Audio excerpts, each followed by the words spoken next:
Thank you all for being here today, even though I can't see anybody, which is kind of weird, but here we go.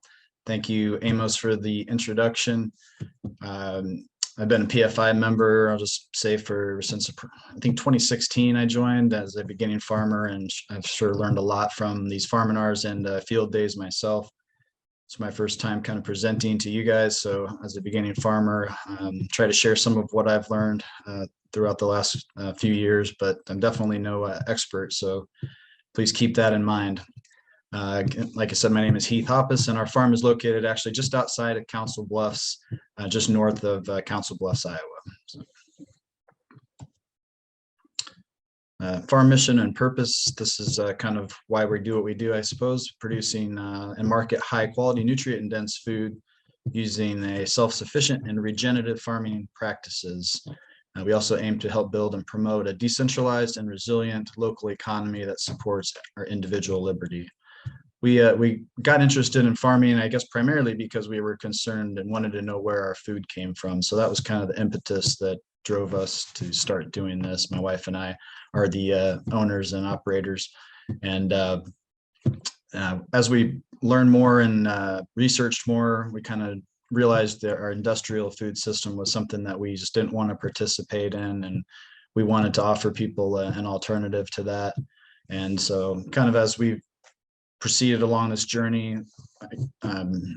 recruiting more customers has become, I think, to me, one of our primary jobs, and getting people to shop from local farmers instead of at their grocery store. It doesn't happen overnight, but I like to try to compare the local food movement to the craft beer movement. My brother-in-law is a brewer at Full-Fledged Brewing Company in Council Bluffs, if any of you guys want to stop by for a visit. And 25 years ago, hardly anybody drank craft beer, and it was all the big corporate breweries and big, huge companies. And now it's a larger segment of the industry. And my hope, with you guys' help, and if you're here, you're obviously interested in doing this as well. So maybe we can grow the local craft food segment to a larger portion of the industry. Our background, like I said, neither my wife or I grew up farming, had some second generation removed farmers in both of our families, but we did not grow up farming. We purchased land just outside of Council Bluffs back in 2015, and with no experience at all, and still both of us still work 2 full-time off-farm jobs, and we have our 2 little rapscallions there, and so we're pretty busy. But we love it, and we are certified organic for crops, and we use organic practices. We do not certify our livestock as organic at this time because our customers know what we do. So, and yeah, like I said, it's been a journey, and School of Hard Knocks is still in session, and but hey, it's an opportunity for personal growth, as I like to say. That is our background.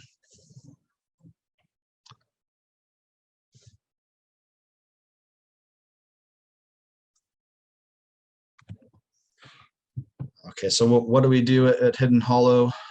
We focus on meat sales and meat production, including the pasture-raised poultry, and that's broiler chickens in the spring. We run our about 2 to 3 batches normally of 160 birds per batch, and those are Cornish cross broilers. And then we have done 1 batch of turkeys in the fall to coincide with the Thanksgiving holiday.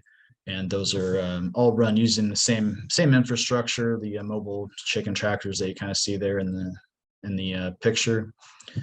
Our pastured pork, I guess it really should be woodlot raised pork, is probably more accurate.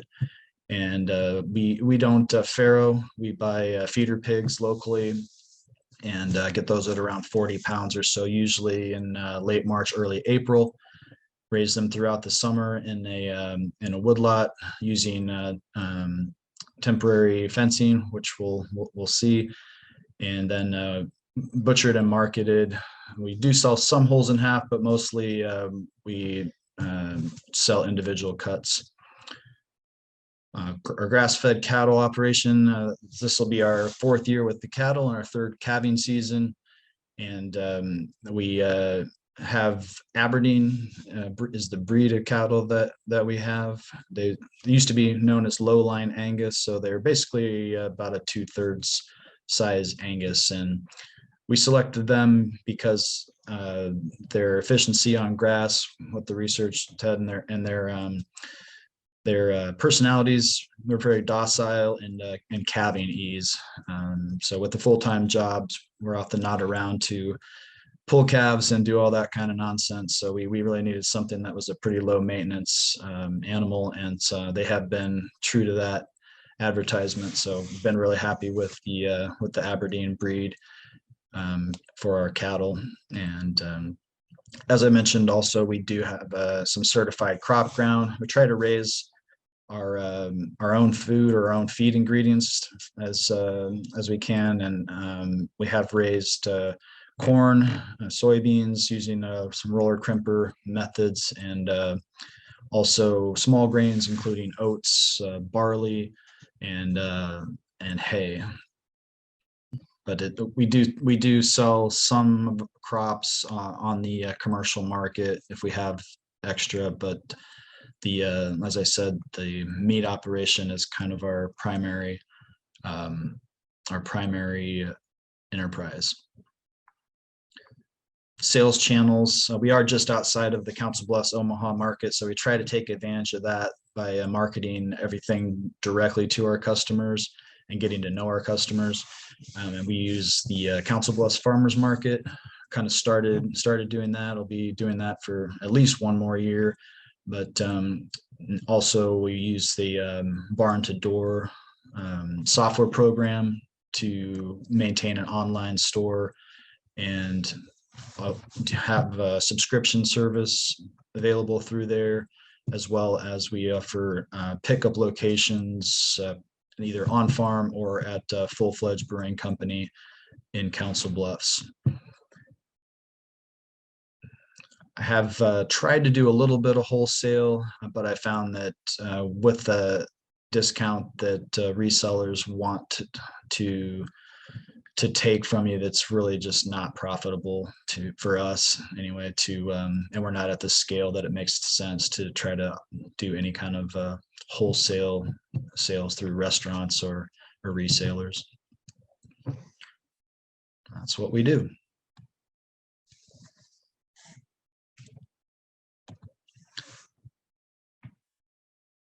For today's Farminar, this is what I'm going to try to accomplish. And again, to discuss the PFI grazing program, we did take advantage of that, signed up last year, and we'll talk about how we utilize that and how we use that to expand our operation, as Amos said there. The meat and potatoes of the presentation, I want to show you guys how some of the temporary fencing techniques and the equipment that we use for all of our different livestock enterprises, and try to kind of, it might be simple, it seems kind of silly to share some of this stuff, but I know when I was trying to figure it out, I sure learned a lot, and saved me a lot of time just picking up a few tips and tricks here and there. But again, disclaimer, I'm certainly no expert, and if you guys see anything that you have to offer suggestions, please put those in the chat box. I'd appreciate it. I'm also going to hit on use of the temporary fencing equipment for cover crops and grazing post cash crop. This has been useful for us, especially where we are. We have a lot of smaller fields that are cut up with different timber lines and terrain, and so we really have very little permanent fence, and so the temporary fence equipment has been very advantageous in being able to move cattle around and take advantage of some of those opportunities with the cover crops that we use in our crop field rotations and post cash crop harvest.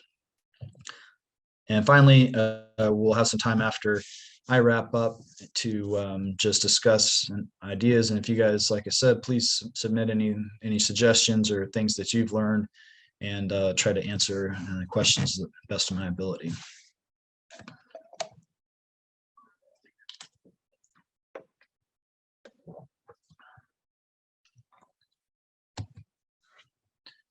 So the grazing cost share program, the big thing is it provides $5,000, which goes a long way on a small farm, of course. And the idea is to help you pay for things that will increase your mobility of your grazing programs. So the goal being basically what I just said: graze more acres of perennial and pasture and cover crops. The requirements listed basically straight off the PFI website there: being an Iowa farmer, a PFI member, EQIP eligible, the funds can't overlap with any NRCS cost share programs, and that and then we keep track of the efficiencies that we were able to achieve with the additional equipment purchased. We ended up purchasing some water infrastructure, a mobile water tank, and some additional posts and temporary fence reels. I'll talk about those here in a minute. But as far as I'm aware, the program is still TBD for the 2023 grazing year. And if there's anything different than that, Amos can chime in. But all right. These are I'm just going to basically from here on out, it's just kind of pictures that I took around the farm, and I'm going to try to talk through some things and how we do things and how things have been set up in different situations. And I guess maybe I'll pause right now if there's any questions or anything that came up in the initial few slides. Amos, go ahead and chime in. Otherwise, I'll just continue. Keep going, Heath. Thanks. All right. Okay. Give you a 3 count. All right.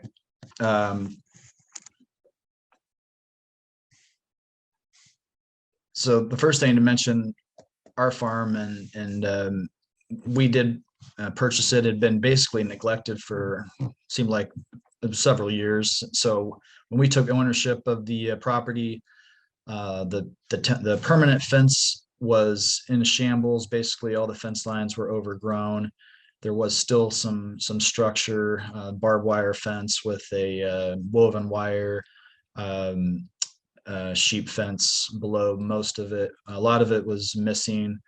And so we didn't have the funds really to clean everything out and start from scratch. So we started with clearing the tree lines along our fences and patching up what was already there using barbed wire and fence stretchers and T-posts and all that stuff. So we're able to salvage, I guess, the remnants of the old fence that was around the property, but there was really no interior permanent fence. And we decided that we didn't really want to install a lot of interior fence.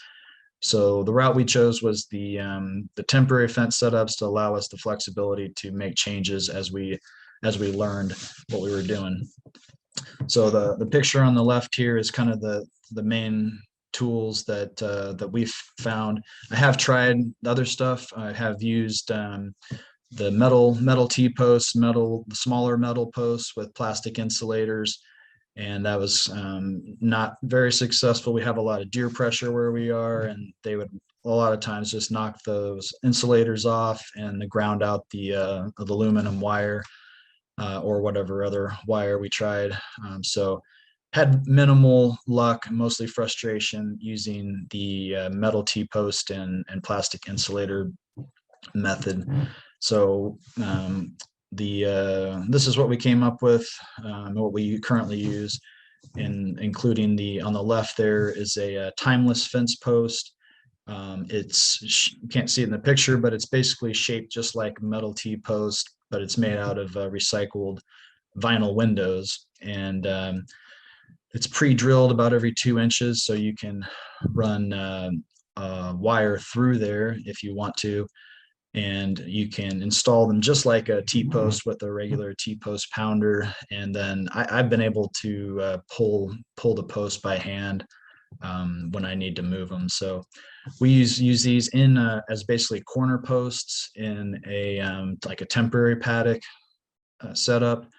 You can just wrap your poly wire around the post and put, like we use a small piece of aluminum wire to make a loop and hold that wire in place. You just run the aluminum wire through one of those pre-drilled holes and twist it on to hold your poly wire in place. It makes a great corner post, and you can kind of, or wherever you have change direction on your temporary panel setup, and you can kind of see that in the picture on the right there, where I had to run fence around a pile of iron. So that's the timeless fence post. This is a 4.5-foot post, and it goes into the ground about 12 inches. They do make larger ones if you're putting in a perimeter fence or something, but so that we use those in, as I said, the temporary setups as well as semi-permanent. We did put in one semi-permanent fence line, and we using high tensile wire and some regular wood posts with the timeless fence posts as a line post, and we'll see a picture of that later. The white and blue step-in posts are the O'Brien Tread-A-Line version, and had no issues with those. Reviews I did and the sources that I looked at suggested those, and that's what we tried, and we've been really happy with them as a line post basically in the temporary pasture setup. And then the poly reel there is the brand is a Terragate geared reel. It's a 3-to-1 reel. We bought them pre-wound.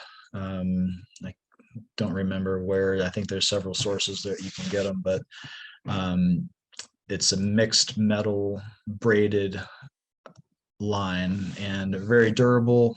The oldest ones we have they're only, I guess, 4 years old, but basically show no signs of wear. They pretty much sit out in the sun all summer, all winter, and haven't had any issues whatsoever with those reels. They come with a cold handle, so the red handle there that you can see in the picture is not conductive.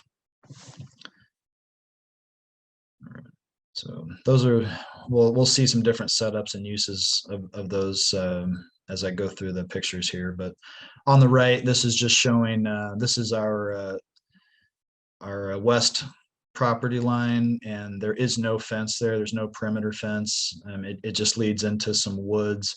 So instead of trying to clear this whole fence line and get a survey and figure out where the old fence was, who knows, we ended up just putting a strip of poly wire along there when the cattle are grazing this area.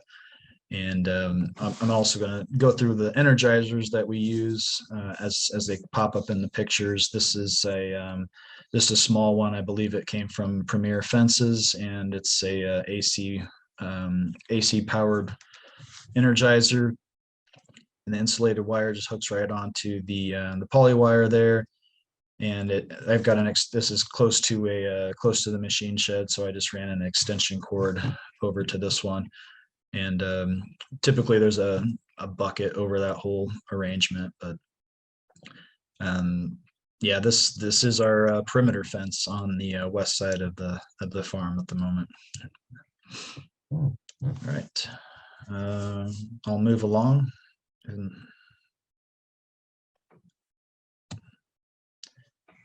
this picture is just showing the line posts, I guess, of our you can see both on the left side hopefully you can see, I know it's not a great picture, but that's our cattle pasture perimeter fence or temporary and paddock fence on the left, single strand poly wire, and on the right is the our hog pasture with 2 strands of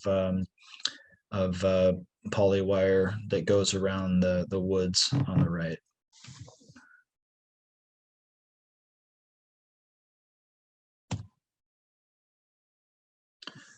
So this is, I wanted to show an example of how we make gates and use these timeless fence posts in a multitude of ways. But basically, I found by putting 2 fence posts in at the same point and wrapping a couple strands of aluminum wire around there, you can use that, gives enough structure to hang a reel, and it's still conductive. On the picture on the left, you can see how the poly wire is wrapped around the hook there, and that causes it to conduct the voltage throughout the fence post. You can also not wrap it around the handle, and it will not be conductive if you were trying to hang that on a barbed wire fence, for instance, or something. The right hand side, this is the other end of the gate. So basically, sorry, the left picture, you've got an aluminum wire that goes back to the right, and that forms the gate. And the other side of the gate is the hot handle, again with 2 timeless fence posts wrapped in the aluminum wire, provides me a place to hook onto. And this is basically the gate for our winter cattle pasture or lot. I guess it's not a pasture, it's the winter lot.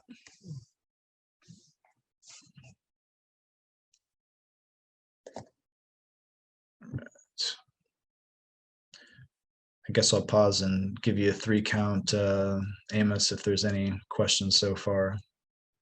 Yeah, there's a question if you've ever used bat latches or any other sort of automatic gate opening system. Bat latches. I'm not familiar with those. Battery latch, I think is. Battery latches. No, I have not. I'd be curious to know what that is. Battery latches for a gate, I presume. Yeah, it's a way of kind of automatically lifting or dropping the wire to let the livestock through. No, I have not used anything like that. Nope. Is that it? Yep, that's it. Okay, great, thank you.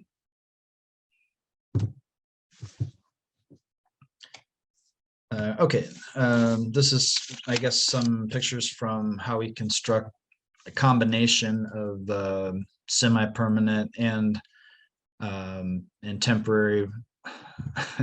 It is a hodgepodge, of course, but so a picture on the left there is, again, the 2 timeless posts driven in there together, and you can see 2 reels hanging off of there, and basically the one that goes up out of the picture is another area of the farm where we have no perimeter fence, and this leads down to an old barbed wire fence that closes off the farm where the cattle are grazing. And it's the same thing on the left. So basically, using those timeless fence posts to provide the structure to hang and conduct electricity that's carried actually from this solar charger that you see on the right. So it's a StayFix brand, battery powered with a solar array to keep the battery charged. And you can see the structure of our semi-permanent cattle fence there with we didn't feel we needed to brace these posts, being that we didn't know if they were how long they were going to be here. So these wood posts aren't even braced, and the solar charger provides plenty of electricity to power a the fence line all the way, and we use that to subdivide the pasture as well, just by hanging those reels on the high tensile wire. So there's a few more pictures of how we installed the high tensile wire and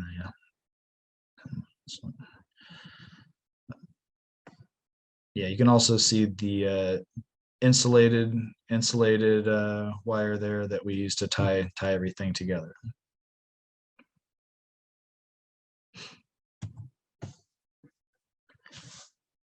This is a picture of the same line fence, or from a different angle and a different time of the year. Obviously, we have one field that was tillable that we used for hay and organic crops, and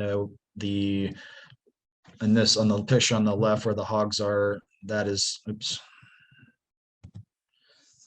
is our permanent pasture area, and we rotate hogs and cattle through this area. So this is the area where we did install the semi-permanent interior fence using the timeless posts as the line posts, and then wood posts where we changed directions and needed some additional structure. So what we have is 2 strands of high tensile, and spaced out where we thought it should be, and we haven't had any trouble with calves or cattle going through that.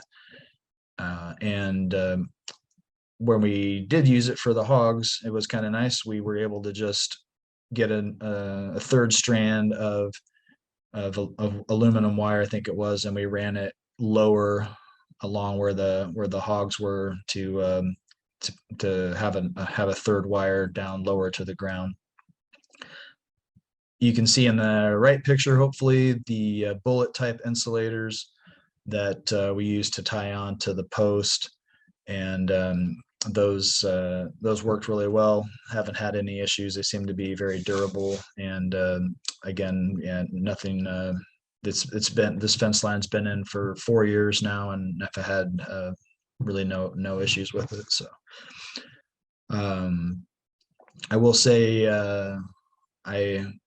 a quick story. I came out to check on the cattle one day, and I had tried to feed a round bale on the side of a hill, and I saw it was in the neighbor's field when I came over, and was happy to see that it basically had just rolled right over this style of fence, and the fence popped right back up. It didn't take anything out. It didn't even hurt anything. I didn't have to do any work. Just went and picked it up out of the neighbor's pasture and brought it back over. So that would not be the case if it would have gone through one of our barbed wire fences, obviously.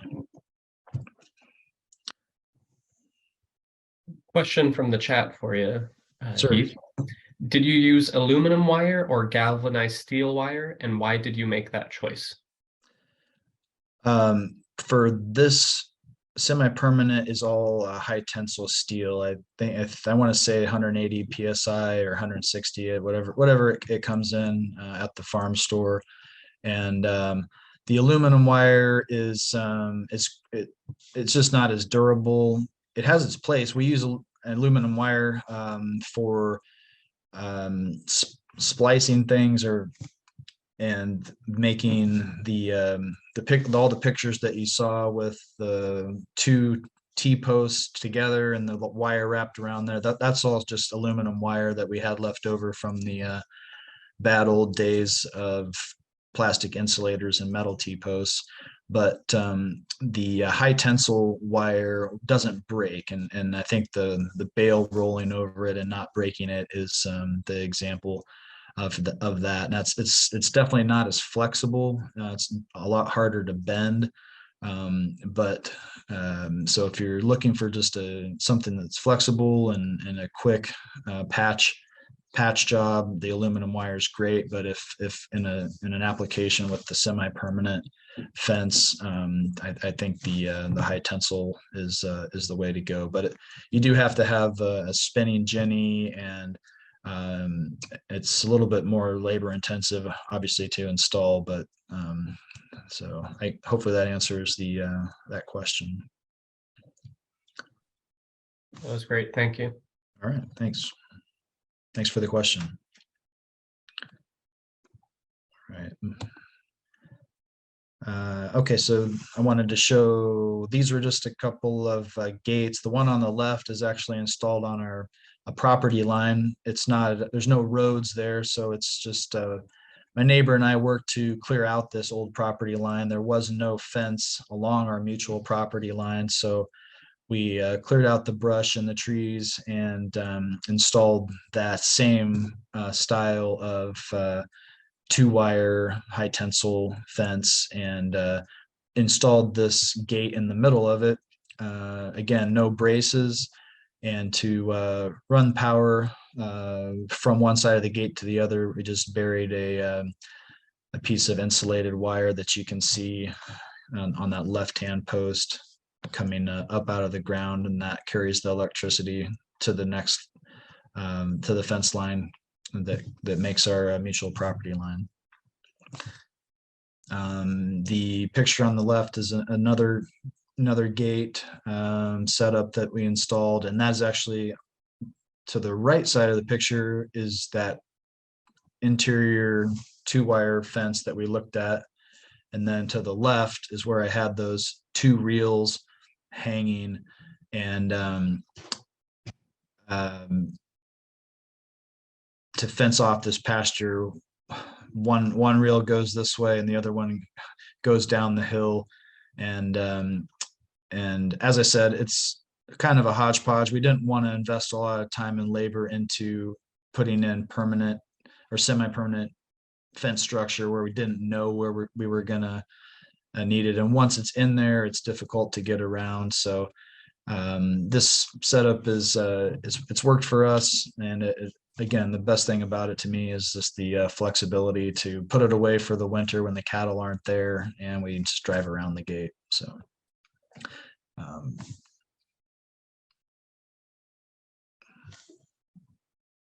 right, moving on. All right. As I mentioned, we used the PFI grant partially to purchase this mobile water tank, that pasture that the cattle are in here, and that is our east side of our farm. There's no well. We've considered installing a poly pipe over there, but just we haven't done it, and we wanted the flexibility of moving water around, and with the small herd, we don't. This tank lasts us 7 to 10 days typically, depending on how hot it is, but we can fill this unit up, and it just gets parked on the outside of that pasture fence, and we top the tank off with using that hose every day, and it allows us to move the watering points to different parts of the farm. And it's also this setup is stable enough. We're in the Luss Hills, so we do have some terrain to deal with, and the previous tank met an untimely death by gravity. So this unit's a lot more stable than the previous one, and it does allow us to move that water point around, which helps spread nutrients and all those kinds of things that somebody with more expertise can talk to you about. But and I forgot to mention that the other thing we used that PFI cost share funds for was to purchase the additional reels and some additional step-in posts. So. A question on your water setup here. Yes, sir. Have you ever had algae grow on the inside of your tank in the summer, the plastic tank specifically? Yeah, I think the algae does tend to grow in there. most of the tanks that I have used so far have been metal. But I guess I just haven't worried about it. Haven't had any issues from a livestock health standpoint, and we just clean them out at the end of the season. But and, oh, you're talking about the. I'm sorry, you're talking about the tank itself. Yes, it does tend to grow algae in there, and we again clean it out, and I have tried putting just like a cap full of bleach in there to see if that would kind of to stop it from growing, but it doesn't seem to make much difference. But it hasn't affected the pump. It's a one of those pumps that's designed for sediment. So haven't had any issues with it, but I do try to clean it out at the end of the season. And then there are a couple questions about winter, but it seems I think you're going to be getting to that coming up here, right? I do, yeah. I do have some slides to show kind of how we set up our cattle operation during the winter or out of the grazing season. If so, we can maybe hit those on those slides if that makes more sense. Yeah, that's fine. Okay. All right, we'll move along. And here we are. So I did build a permanent corral and working area for the cattle, and as I said, we both work off farm, so having a low maintenance setup for the winter months is pretty critical for us. And the best thing I did was install that the Mirafount, I believe, yeah, that's the brand, the Mirafount water insulated watering tank there.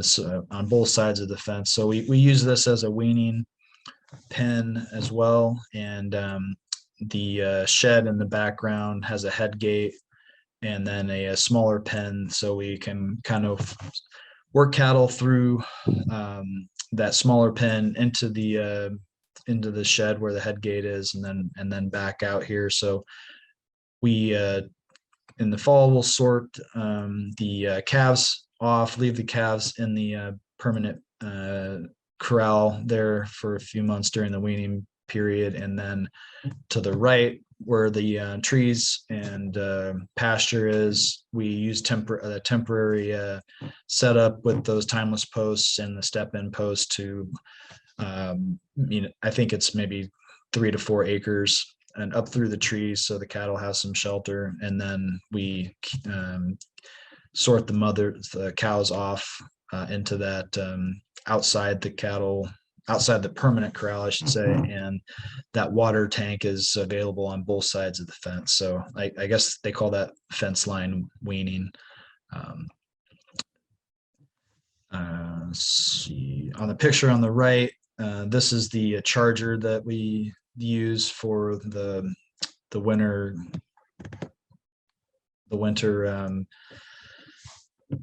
fence line, and the temporary gate that you saw in the earlier pictures, that is part of this. The fence isn't installed at the moment. I believe this picture was taken in the spring, so I don't see that the fence has been installed yet, but it is an AC powered charger.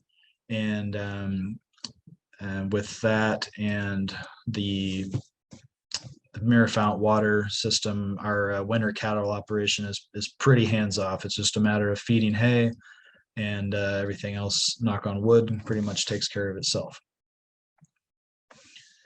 I think I have one more picture of the, yeah, okay, so picture on the left here, the fences, and picture on the left, the fence is installed, and that is the gate that we saw earlier. And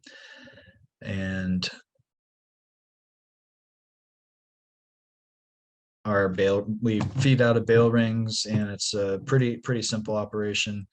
And then on the right side is you can see this is early spring. Cattle have been moved or allowed to start grazing probably too early, but out of their winter lot, you can see where the line is, the brown line is, that is where the fence line was all winter. And we just run new fence and allow them to get out. And I believe this was the year we had early spring barley there. I might be wrong on that, but anyway, okay. I guess I think that's the last of the cattle pictures. What were There's the sorry, questions? Heath. There's a couple questions about your winter feed management plan.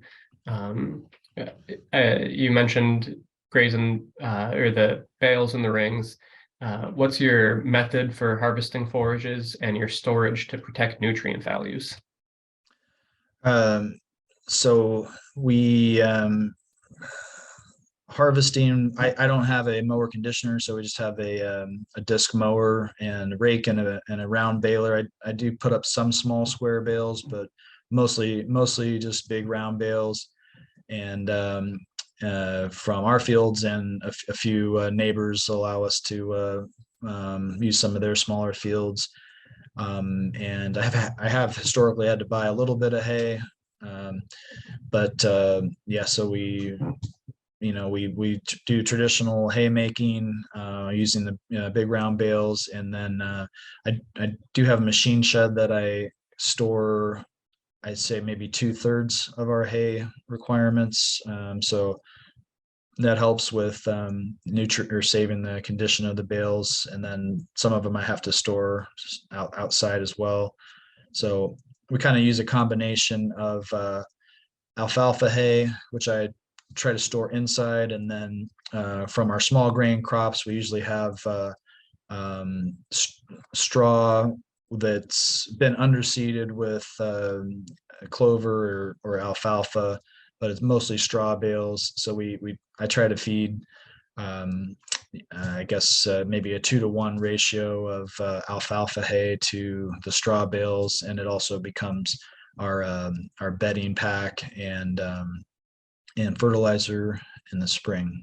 So, but I don't have a sophisticated feeding plan or anything like that. Basically, when they run out of hay, I give them more hay. That's my feeding plan.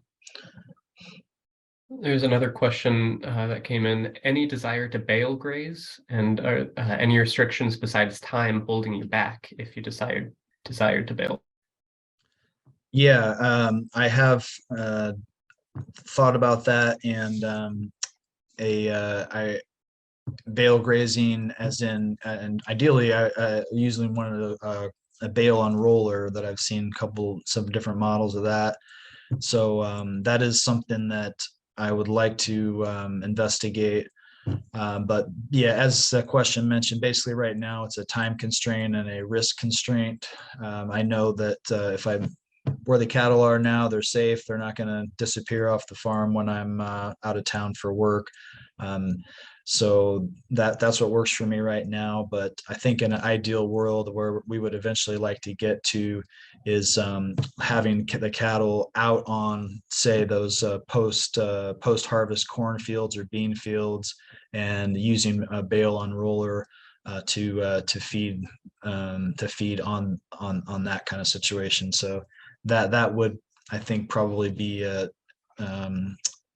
something that we would like to get to eventually, for sure. Right, you're good to keep going. Thank you, Heath. Okay, thanks for the question. Good question. It's a process. Okay. Right. Moving on to our hogs. So as I mentioned, we get feeder pigs in the spring, and we're a small operation. So I usually get 10 to 15 pigs per year. This is our semi-permanent, I guess, pen that we bring them to the farm eventually, or initially, and keep them in with made out of old hog lot panels and rebar and T-posts. So we keep them in here for the first few weeks with some deep bedding and a shelter to to get acclimated, and so we can keep a closer eye on them. And then eventually we put up a piece of electric wire inside the fence there and get them trained to electric. And once that's been accomplished, we will move them out to a woodlot area.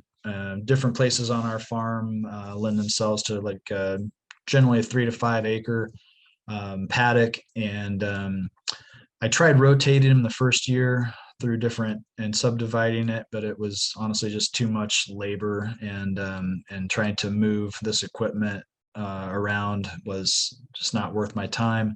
The hogs did fine. And so what we settled on is just fencing off a one area, and this works because we don't have 100 hogs. We only have 10 hogs in a 5 acre area, so they spread themselves out.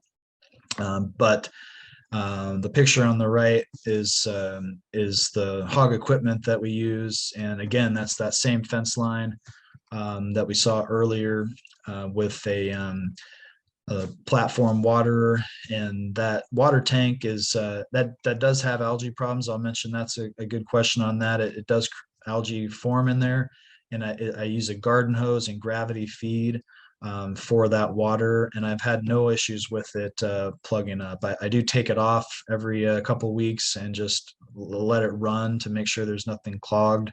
But I've never had an issue, knock on wood, with that hose clogging due to algae issues in there. But it has been something that I've kept an eye on. So that's the watering system, and then I just use an old I don't even know, gravity feeder that you see there. Put it close enough to the fence line that I can fill it up from the grinder mixer without having to go across the fence. And the hogs come out there, get their feed, get their water, and then they go back into the woods and root around, and they do great. So I've been really happy with that setup. I haven't ever had any issues with them leaving. Once the dangerous time is, of course, once they're getting used to a new environment. But once they've figured out where their feed and water is, and they have shade, and haven't had any issues thus far with keeping them where they're supposed to be.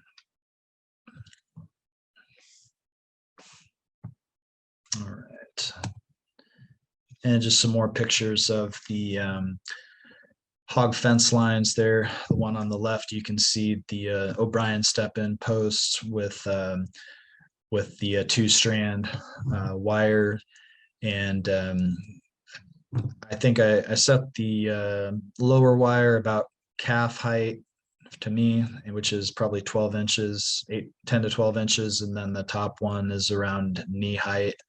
And they have sometimes we'll push dirt up against that bottom wire, but it hasn't been an issue with grounding the wire or anything.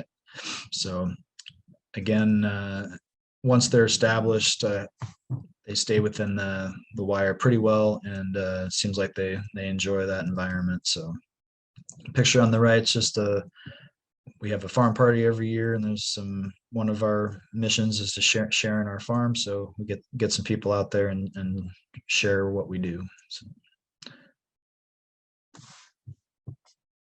right.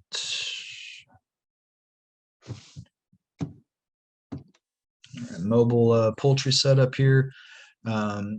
The outside fence is a predator control issue. We did have we have a lot of coyotes and raccoons and everything else. Everything likes to eat chicken, as we all know. So the net fencing there is a 30-inch fence just to keep out those predators. And we use this charger is I think it came from Premier 1 as well, and it was new this year, but very easy setup, easy to move, and it powers that net fence, no problem. And on the right picture there, you can see our mobile watering system there for the chickens. we do hand feed, so that water is the only thing that I have as far as a infrastructure or mobile infrastructure for that. I will, in case anybody else is thinking about doing this, don't make the same mistake I made. If you build your hours and hours of building your chicken tractors and then you leave them out in a storm and they take off like a kite, and you get more practice building chicken tractors. So I got some ground anchors. You might be able to see them laying on the water tank, ground anchors and ratchet straps and rope and eye hooks to keep to anchor those chicken tractors down if you do have a windstorm coming. So another lesson learned from the School of Hard Knocks there.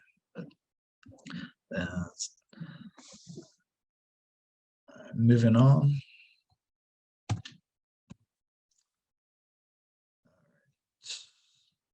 Yeah, the rotational grazing. This is something that we're getting better at, and there's obviously a lot of ink spilled and videos made online about rotational grazing. I've watched a lot and read a lot of them. We're from a time standpoint not where we want to be, but we do have the infrastructure, the temporary fence infrastructure to be able to start moving in that direction. So we that's a goal to move towards for us. Grazing cover crops. I got a few pictures of how we did that in last year, and again, something that we're trying to get better at, as well as the utilizing the forage from post harvest crop fields. This picture, you can see basically a cornfield in the background and just a single temporary fence wire there, keeping the cattle separated in a this is a alfalfa field that we grazed basically. Okay, yeah, this is some poultry on a cover crop field. It was the picture on the left was I think maybe late May, but it was planted to barley early spring, and we moved the chicken tractors through the barley, and then on the picture of the right is after barley harvest, which was underseeded with a alfalfa clover mix. These are our turkey poults getting started out on the post barley harvest there.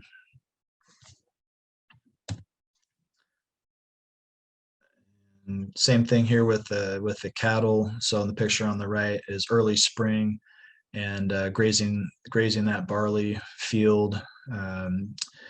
Not a ton of forage, so we're still supplementing with hay at this point, but it gets the cattle out and gives them something green early in the spring, so they're happy. And then we move them off to the pasture for most of the summer, and then in the picture on the left, they're back in the fall grazing the regrowth of that alfalfa clover mix and with the chickens. So I like that picture. It's got cattle and chickens all grazing in the same field. We pulled the cattle off of that barley. I want to say it was mid-April as it started to grow, and then this is in June sometime, a few weeks before harvest. And so we did actually harvest that grain and baled the straw off of it as well. So I was really happy with the ability to use cover crops to early spring graze a small grain crop, which the yield wasn't great because we did graze it, but there was enough there for us to include in our hog feed ration a little bit. And then in the post fall, we were able to graze it again. So I was pretty happy with that small grain cover crop usage, and something that we're trying to figure out how to work into our rotation on a relatively regular basis. Question from the chat on the topic of grazing covers. Yes. When grazing cover crops, how many pair did you run and what size paddocks? We have 20 cattle total, maybe 20, yeah, roughly 20. And the paddock size was 2 to 4 acres. And what I did was basically make two different paddocks, with that winter lot area being where the watering point is, a central area. So I let them graze one side, the one two to call it 3 acre paddock, for a few days, and then move them to the other paddock, and kind of alternate back and forth. Yeah, I think that's the last slide, but by all means, if there's any other questions, I would be happy to do my best to answer them. Yeah, thank you. There's another one in the chat about your hogs in the woodlot. What do you do to repair the pasture damage that the hogs do from rooting? Well, being our woods were overgrown, so having the hogs in there has actually been a tremendous improvement to opening up the undergrowth of those woodlots. So they're not actually really on our pastures, but it is something that I've considered, maybe letting them graze alfalfa field, or like that alfalfa um, post post small grain harvest. And if that was the case, it would be a tillage if I was going to replant that back into, say, a corn crop the next year. But with them where they are in the woods, I'm not really worried about their rooting. They actually improve the soil, and improve the help control the brush basically in those wooded areas. And we have about 3 or 4 and maybe 5 wooded areas that the hogs are, so they're only in there every 4th year ish. And so I guess that's my plan for that. And there's a comment earlier. Tom Wind said that in order to prevent algae from growing in his plastic tank, he paints the outside of the tank white, which has greatly reduced algae growth and keeps the water cooler. So Oh yeah, okay. Yeah, that's great. Yeah, it is the sunlight going through, so yeah, that's a great idea. I appreciate the tip on that. I'll have to look into that. Makes sense. Fantastic. Question from the chat: how did you decide what breeds you wanted to raise? Well, I kind of mentioned the cattle. What I found, we have a small acreage, so I knew that a huge breed of animal didn't really make sense. And from what I found, the Aberdeen did well on grass. We knew we wanted to do grass finished cattle, and those other mothering and calving issues I mentioned. As far as the hogs, we've tried different heritage breeds of hogs, and I'm not really particular about the heritage breed itself. I got purebred ones and done taste tests to try to figure out if I could tell a difference. And honestly, I think it really depends on how they're raised. I couldn't tell a Berkshire from a red wattle or from a Hereford pork chop in a taste test. But what I do want is somebody that's farrowing outdoors and in a system that is compatible with mine. And I do like a crossbred hog is fine with me. But as long as it's a heritage breed that's designed to be outdoors, that's really my main contingency. I've never lost a pig. I shouldn't even say stuff like this, but I've never lost a hog. I've never had any health issues. And but again, we don't have a tremendous amount of them, and they are outside and they're able to spread out. But I don't think you could take a commercial hog and raise them outdoors. That would be a recipe for disaster. I've not been willing to take that bet, but so chickens, I don't think we hardly make any profit on chicken anyway. We probably lose money, in fact, on chicken. So to go to something like one of the Ranger breeds or the other ones that they have out there, I don't know how it just doesn't, economics don't make sense. Didn't make sense to me on the chickens. So that's where we just landed on the Cornish cross, because again, to me, it's, and what I explain to my customers is more how they're raised versus what genetics they have. And I know there's an argument to be made on the other side, but from an economic standpoint, that's basically was the decision for us. So trying to be profitable. Got some more questions here from the chat. Have you had to deal with FSMA rules regarding animal manure with crops? I'm not sure what that acronym means. I'm thinking that it probably means the time from applying raw manure to crop timing, and we don't, because it's not meant for human consumption, that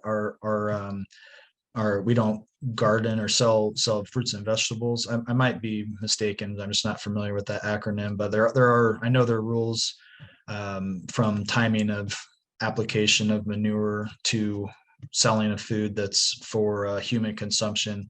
If that's what that means, then that doesn't really apply to us, because corn and soybeans and small grains aren't meant for human consumption. So we're immune from that set of tyranny. Clarification in the chat, that's, you hit it on the head. That's exactly what they were asking. Oh, okay. Yeah, and I'm not familiar with what those rules are, but we do tend to apply our manure in the spring.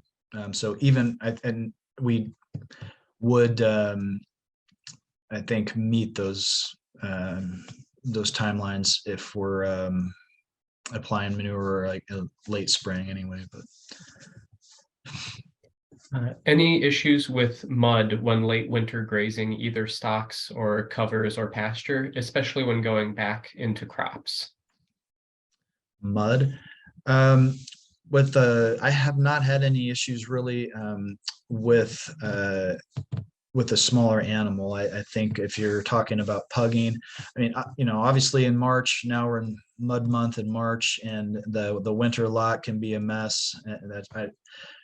I want to get away from that with the bale grazing like we talked about, but I think even when our cattle are out on those fields and those early spring wet days with our smaller animals, I have not had any major issues with pugging or any those types of issues.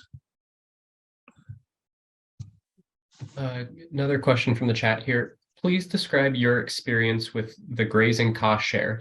Any advice if the program will be available in the future? Yeah, I would advise you to apply for it if you're looking to graze or expand your grazing, and it's fairly straightforward. And I mean, $5,000 to help you purchase, whatever supplies you need, and it is fairly flexible. I think anything that gets you towards that more regenerative grazing type of practices is within the realm of the program, and I hope we can get it renewed. So. Yeah. Question for my benefit, because I started at PFI after the grazing cost share happened. How did you find that it compared to cost share programs from other organizations? Well, to be honest, I don't really participate in any other cost share programs other than through PFI, and I think that was the first one that I've ever really actually applied for. So I don't have a comparison.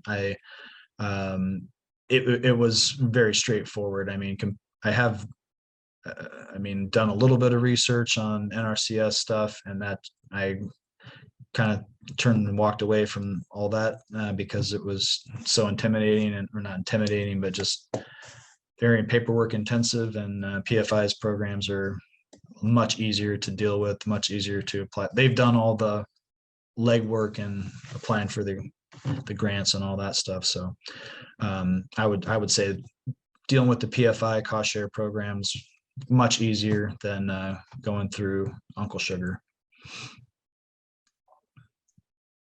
When you're doing your rotational grazing, how often are you moving paddocks? Not enough. Not enough. We don't have a tremendous land base, so we're the rest period to me is what I try to at least give the 30 days of rest. But to be honest, we're getting some more. We're maxed out on our land base right now for the amount of cattle that we have.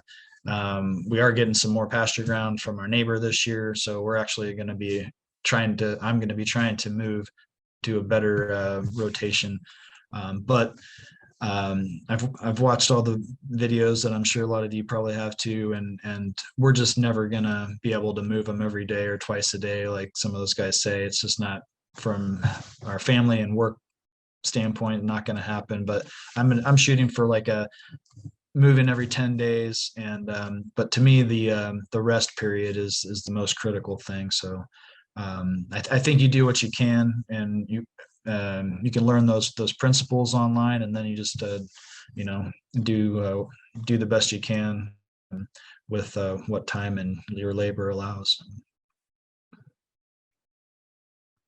You've touched on it periodically throughout, but what's your hope for the future of what you're doing? Well, I mean, we're trying to get to a point of profitability basically at this point, and we don't really have a desire to expand tremendously. I think we could expand a little bit to serve a few more customers, but we want to encourage more people. We have several other friends that are kind of farming around us, and like I said, I mean, I feel like spreading the word and getting more people to shop from local farmers is kind of one of my hopes. But we do want to make our farm a profitable, more profitable, let's just say profitable operation. So we're working actually with the PFI. I'm a quick plug for PFI's business coaching program.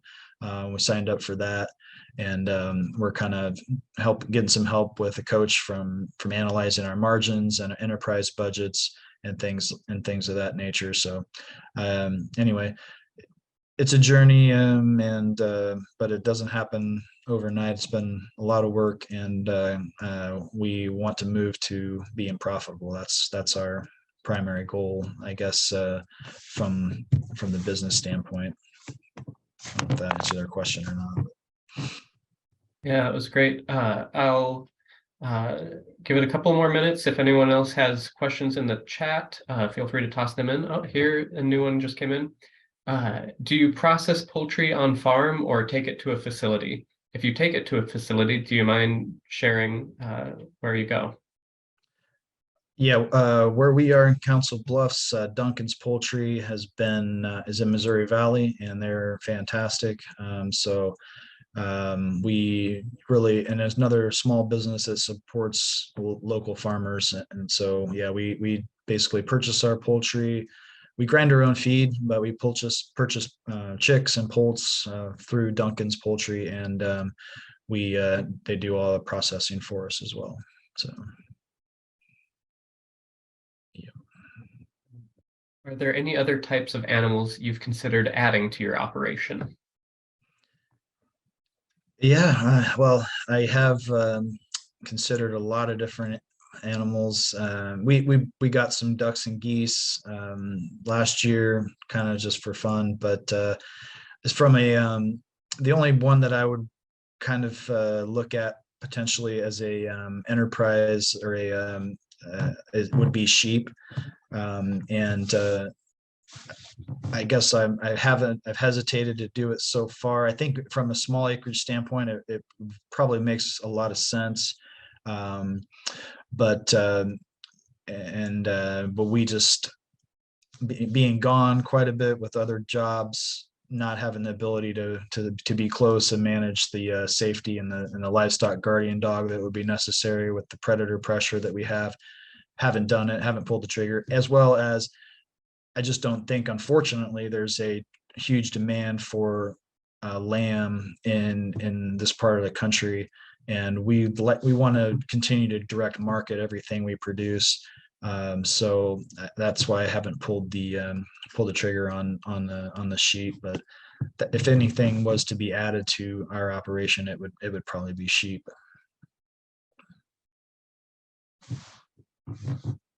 All right. Final call for questions. In the meantime, I'll say thank you to Heath for joining us and doing this presentation today. I really appreciated it. And for everyone else, be sure to join us next week for the final Farminar of the season. All right, I'll call it. Thank you very much, everyone. Thank you. Have a good afternoon.